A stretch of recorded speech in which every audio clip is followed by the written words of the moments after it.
How are y'all doing? Good. How are you? Doing good. How you doing, man? Doing good. Grayson, man, let's talk, brother. That big game, 69-yard punt, I believe. Just talk to me about that. What was going on there? It was pretty crazy. It was last weekend we were playing against Auburn, and it was a big game. I was excited and went out on the field. I'd been saying all my prayers, so I wasn't too worried. And then the good Lord just provided. It was the biggest hit of my life. So good time. Seems like the good Lord has provided for you quite a bit over the last 3 weeks. Yeah, he has a tendency to do that. He does. It's been awesome. So what do you attribute that kick to? I mean, you had other kicks in the game. So how do you hit one? How does it go 10, 15 yards farther than the one before? Well, honestly, it's just like the technique. If you can hit the technique just perfect and your drop's good and you swing all the way through and you do all the little things right, and then the ball tends to go further than usual. Just what's this whole experience been for you coming in and playing in the SEC here? It's been a blessing. It's been really, really cool. The last few months have been completely different than anything I'm used to, but it's been awesome. Would freshman year Grayson Miller at Lubbock Christian University playing soccer would have believed it if you told him 3 years from now he'd be second in the nation in punting for Oklahoma? No, absolutely not. Freshman year Grayson was just chilling on the bench at LCU trying to figure out what he was going to do with his life, and so he'd be stoked and in disbelief, honestly, if he knew he was right here. Was there a moment when you knew, like, you do belong here?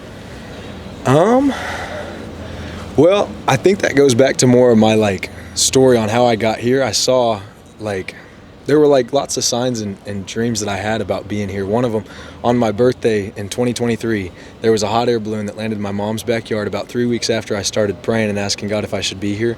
And as it fell and the logo of the balloon faced right towards my window, it said OU Sooners on it.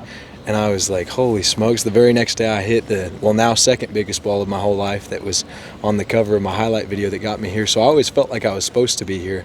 But really, in that, like that's kind of where my belief that I should be here lies.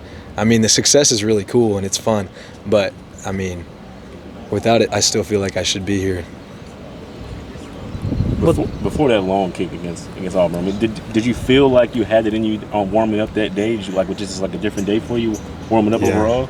Well, that's funny. I actually woke up that morning sick. I didn't feel good at all. I was in the hotel. I was coughing up stuff. I didn't tell anybody because I didn't want to make a big deal about it, but I was just like, Lord, I need you to provide today because I'm not feeling great. Please help me out. And then it wound up being like the flu game, so that was pretty cool. Were you surprised he fielded the punt? Honestly, yes, I was very surprised. And he's a really good returner. We were scouting him. But yes, that one did surprise me that he caught that.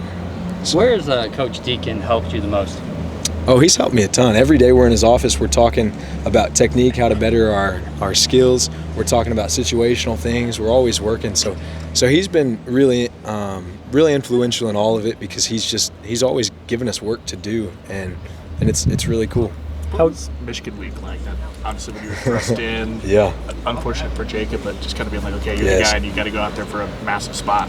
It was good. I was obviously a little bit nervous, but I was really excited because I felt it. Like I felt like it was going to be a really big game for me, and I was just like, okay, like I had all the confidence in the world going into it. We had done all the prep work.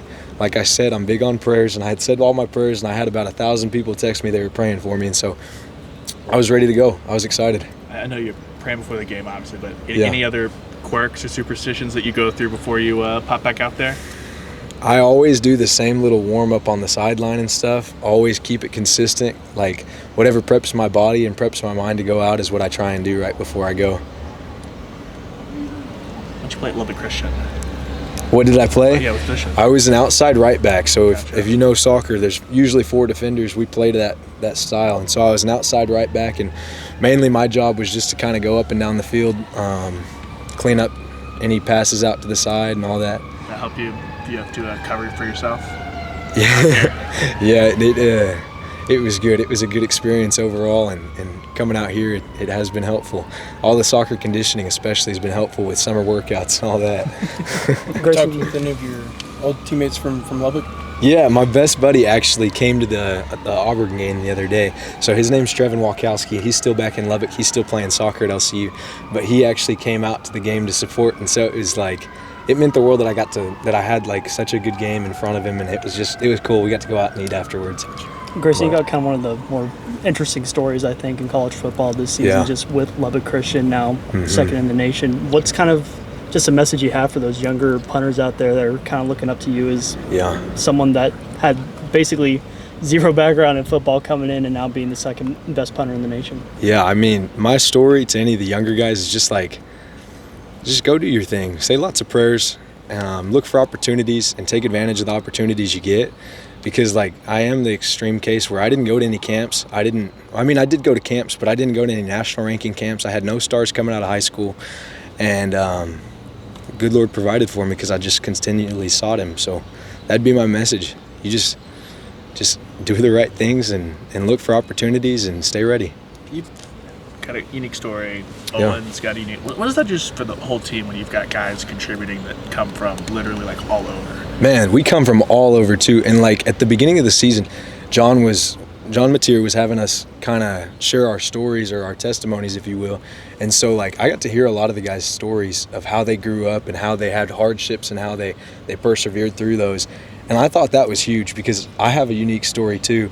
And it was just like, it was cool to know that we were all kind of brought up through different circumstances, and that's how we made a team today. Like our team just functions off of everyone we got. So it was cool to see that we have so many different stories, making one story at once. Appreciate it, Greg.